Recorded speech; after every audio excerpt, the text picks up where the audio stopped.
Yuki Onna, otherwise known as the Snow Woman, is usually described as having pale white skin, long black hair, and wearing a white kimono. She is said to appear in snowfall and glides without feet over the snow like a ghost. She feeds on human essence and spirit, with her killing method of choice being to blow on her victims until they are frozen to death, before sucking their souls out through their mouths. This is one demon you certainly wouldn't want to meet on a cold winter's night.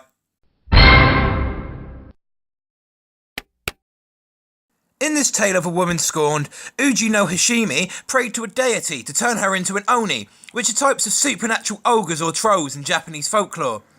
She asked for this so she could kill her husband, the woman he fell in love with, and all of their relatives.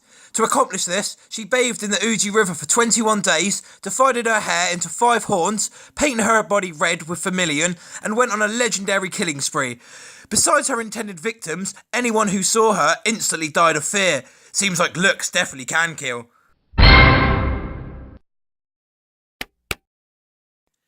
Tengu are impish mountain goblins that play tricks on people. They're featured in countless folk tales and were considered purely evil until about the 14th century. They were originally depicted as bird-like, with wings and beaks, although now their beak is often replaced with a comically large nose. They are known to lead people away from Buddhism, tie priests to tall trees and towers, start fires in temples, and kidnap children.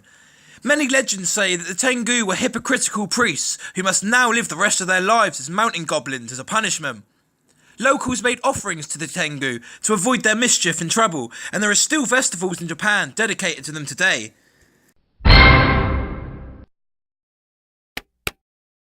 With a demon for just about anything, why shouldn't the Japanese have a few for their bathrooms? Akamanto, one of the more popular demons, hides in women's bathrooms in await of its victims. In one version of the story, Akamanto asks women if they would like a red cloak or a blue cloak. If the woman answers red, Akamanto tears the flesh from her back to make it appear as if she is wearing a red cloak. If she answers blue, then he strangles her to death. Unfortunately, if you encounter Akamanto, there may be no escaping. As some versions say, if you don't answer or pick a different colour, he will immediately drag you down to hell. Kachisaka Onna is a woman who wears a medical mask and asks children if they think that she is pretty. Which she is, so naturally they say yes. That's when she removes her mask and reveals that her mouth has been slit open from ear to ear.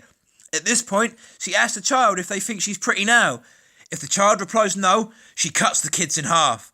If the child replies yes, she slits their mouth exactly like hers. What's more chilling is that during the 1970s, Kashuki Onna was generally such a big scare in Japan that teachers personally escorted students home from school due to fears of her wandering the streets.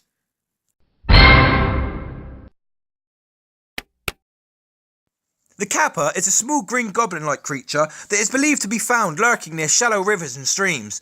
Its body is similarly shaped to that of a turtle, but the Kappa walks on 2 webbed feet when it surfaces above ground.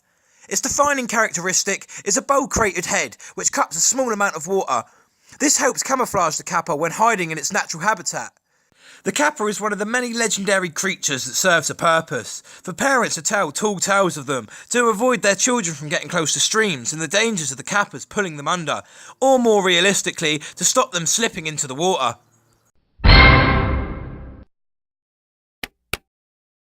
The Kappa's close cousin in relation are the Hyosube, a more vile version of the river goblin.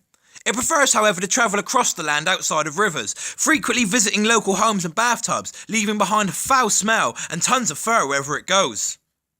If you find a bathroom covered in an unidentified hair or fur, it's said that the Hyosube is vengeful and has set you in its sights. Discard the fur or hair, and the Hyosube will return to extract revenge, while also the hair has been known to kill anything it touches if thrown away.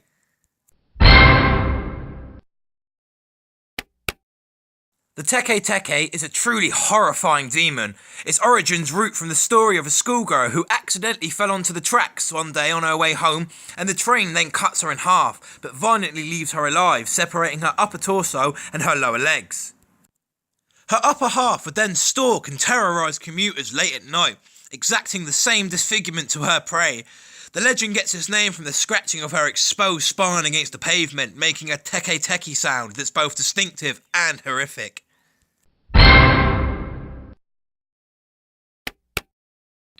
Juragumo is an entangling bride, also known as the whore spider.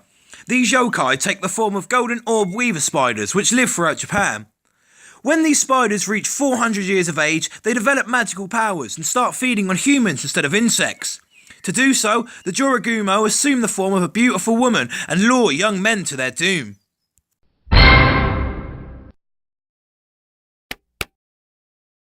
Yamorba are old hags living in the mountains and forests. They offer shelter to weary travellers, then eat their unsuspecting guests. Yamorba were initially human, but were corrupted over time and turned into monsters. Most look like normal elderly women, until they attack, at which point they turn into monstrous hags, sometimes with horns or fangs.